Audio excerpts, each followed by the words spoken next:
अस्सलाम वालेकुम मेरे अजीज तुलबा और तालबात, आप लोग खैरियत से होंगे। अल्लाह ताला आपको अपने हिफ्ज़-ओ-ईमान में रखे। आज हमारा लॉन्ग है अकीदा तौहीद पर जामे नोट लिखें। अकीदा तौहीद का मफ़हूम। तौहीद के लग़वी मायने एक मानना और एकता जानना के हैं। शरीयत की इस्तिलाह में अल्लाह ताला को इसकी ज़ात और सिफ़ात और जुमला और साफ़ और कमालात में एकता और बेमिसाल मानना, इसके तकाज़ों के मुताबिक अमल करना तौहीद कहलाता है। तमाम कायनात अल्लाह ताला की मखलूक है और इसी के हुक्म के मुताबिक चल रही है। कायनात में इसके सिवा कोई माबूद नहीं। वो तमाम ऐबों से पाक है और तमाम कमालात का मालिक है।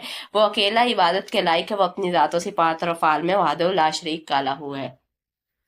बच्चे, आपको पॉइंट्स करवाने का मेरा मकसद ये है कि जब आप लॉन्ग में लिखें, आपके जो मार्जिन है मार्क्स का, वो अच्छे से अच्छा आए। रैंक मार्क्स में अगर हम पॉइंट्स में करेंगे तो अच्छा आएगा, अदरवाइज आप जैसे मर्जी करें। उन्होंने आपको ये तो नहीं कहना कि आप एक ही पैराग्राफ में लिख दें, एक ही पेज पे लिख दें, ना बना बना के लिखें।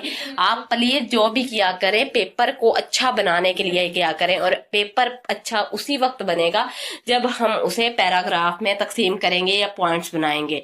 सही है। अकीदा तौहीद की अहमियत है। आगे इस्लामी अकायद में सबसे पहले अकीदा तौहीद है। हजरत आदम अलैहिस्सलाम से लेकर नबी करीम सल्लल्लाहु अलैहि वसल्लम तक इस दुनिया में जितने अंबिया कराम अलैहिस्सलाम तशरीफ लाए, उन्होंने अल्लाह ताला के वाहिद और यकता होने की तबलीग की। कोई शख्स अकीदा तौहीद के बगैर और अल्लाह ताला की वहदानियत का इकरार किए बगैर दायरा इस्लाम में दाखिल नहीं हो सकता। अकीदा तौहीद कुरान मजीद की रोशनी में, कुरान मजीद में अकीदा तौहीद पर बहुत जोर दिया गया है। कुरान मजीद की एक सूरत का नाम अल इखलास और अल तौहीद है, जिसमें अल्लाह ताला की वहदानियत को बयान किया गया है। ये सूरत दर्ज झेल है। कुल हुवल्लाहु अहद अल्लाहुस समद लम यलिद व लम यूलद व लम यकुल लहु कुफुवन अहद।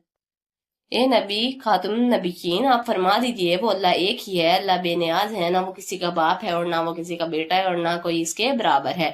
इसी तरह एक और मुकाम पर इरशाद बारी ताला है, अल्लाह के सिवा कोई माबूद नहीं। अकीदा तौहीद हदीस मुबारका की रोशनी में हजरत मुआज़ बिन जबल रज़ी अल्लाह अन्हु बयान करते हैं, रसूल पाक सल्लल्लाहु अलैहि वसल्लम ने फरमाया, ला इलाहा इल्लल्लाह, अल्लाह के सिवा कोई माबूद नहीं की शहादत देना जन्नत की कुंजी है। कुंजी मीन चाबी है। हज़रत अबाद बिन सामित रजी अल्लाह अन्हु बयान करते हैं, नबी करीम सल्लल्लाहु अलैहि वसल्लम ने फरमाया, जो कोई शहादत दे कि अल्लाह के सिवा कोई माबूद नहीं और मोहम्मद सल्लल्लाहु अलैहि वसल्लम इसके रसूल है, तो अल्लाह ने इस शख्स पर दोज़ख की आग हराम कर दी।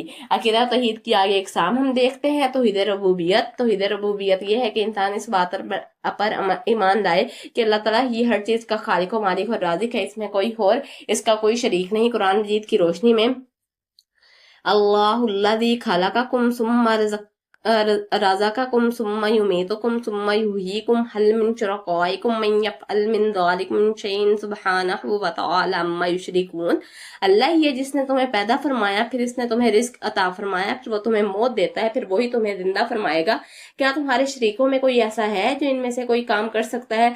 वो अल्लाह पाक है और बहुत बुलंद है इससे जो वो शरीक ठहराते हैं। बेशक तौहीद अलूहियत। तौहीद अलूहियत से मुराद ये है कि इस बात पर ईमान लाया जाए कि सिर्फ अल्लाह ताला ही महबूद और बरहक है, उसकी इबादत में कोई इसका शरीक नहीं, यानी अल्लाह ताला के सिवा किसी और की इबादत करना कतन जायज नहीं और फिर पूरी जिंदगी इसके अहकाम के तहत गुजारना तौहीद अलूहियत है।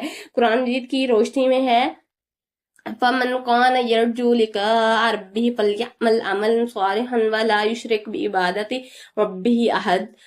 तो जो शख्स अपने रब से मुलाकात की उम्मीद रखता हो तो इसे चाहिए कि नेक अमल करे और अपने रब की इबादत में किसी को शरीक ना करे। तौहीद अस्मा व सिफ़ात। अल्लाह ताला को इसके अस्मा व सिफ़ात में यकता और तन्हा मानना तौहीद अस्मा व सिफ़ात है, यानी इत्तिकाद रखना कि जिस तरह अल्लाह ताला अपनी ज़ात के एतबार से वाहिद अकेला और यकता, इसी तरह अपने अस्मा व सिफ़ात और अफ़ाल में भी वाहिद और यकता है। कुरान मजीद की रोशनी में कुल हुवल्लाहु अहद अल्लाहुस समद लम यलिद व लम यूलद व लम यकुल लहु कुफुवन अहद।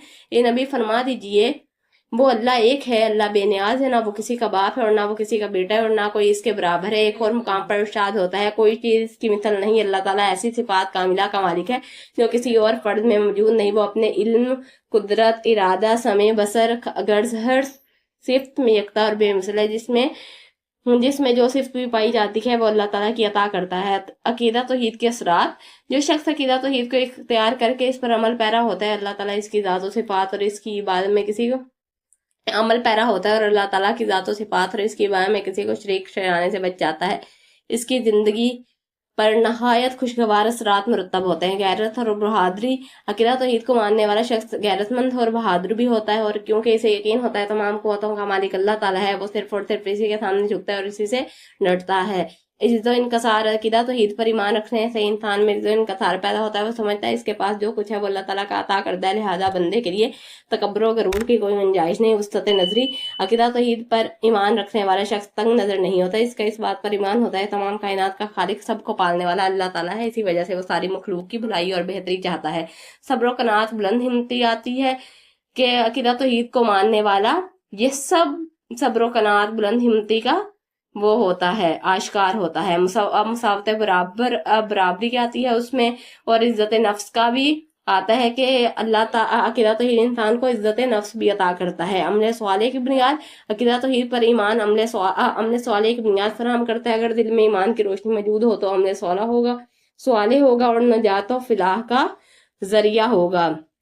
سکون اطمینان بھی آتا ہے، اس کے ساتھ پرہیزگاری بھی آتی ہے۔ حاصل کلام میں آپ دیکھ سکتے ہیں گویا کہ اللہ تعالیٰ جیسی صفات کسی دوسرے میں ماننا، اس جیسا علم، قدرت یا ارادہ کسی دوسرے کے لیے ثابت کرنا، کسی دوسرے کو ابدی سمجھنا یا کسی دوسرے کو قادر مطلق تصور کرنا، یہ سب شرک ہے۔ ہمیں چاہیے کہ اللہ تعالیٰ کو ہی منعم حقیقی سمجھا جائے اور اپنی عبادت و بندگی کا رخ صرف اللہ تعالیٰ کی ذات کا اپنی عملی زندگی میں کوئی شبہ تک نہ رہنے اللہ تعالیٰ کی ذات کا اپنی عملی زندگی میں ہے کوئی شبہ تک نہ رہنے دیا جائے۔ اللہ تعالیٰ ہی صرف اپنی عبادت اور بندگی کا رخ صرف اللہ تعالیٰ کی ذات کو ہی سمجھا جائے۔ صحیح ہے بچے؟ اب ہمارے یہ پیراگراف اور یہ لیسن مکمل ہو گیا ہے لوگوں کے ساتھ۔ انشاءاللہ تعالیٰ کل کے لیکچر میں ملتے ہیں، اس وقت تک بہت سا اپنا خیال رکھیے گا اور مجھے اپنی دعاؤں میں یاد رکھیے گا۔ میرے چینل کو سبسکرائب اور لائک کرنا مت بھولیے گا۔ ملتے ہیں کل کے لیکچر میں۔ اللہ حافظ۔